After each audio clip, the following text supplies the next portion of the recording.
Install and activate the Quilting CAD. Right-click on the program. Run as an administrator.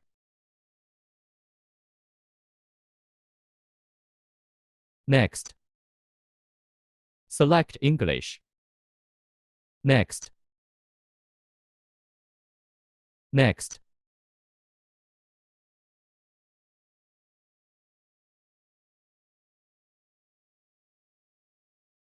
Finish.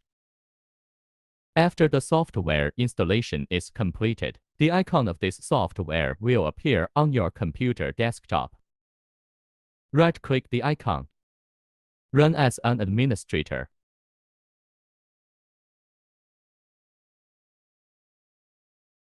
Click it to activate the software. Write the serial number here. Click it to save a file.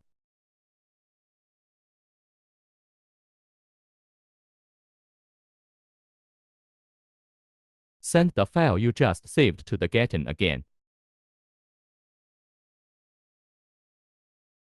GetonAgain will send a new file.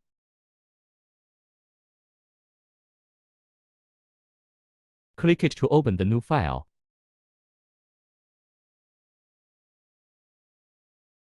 The software has been activated successfully. You can use software to make design,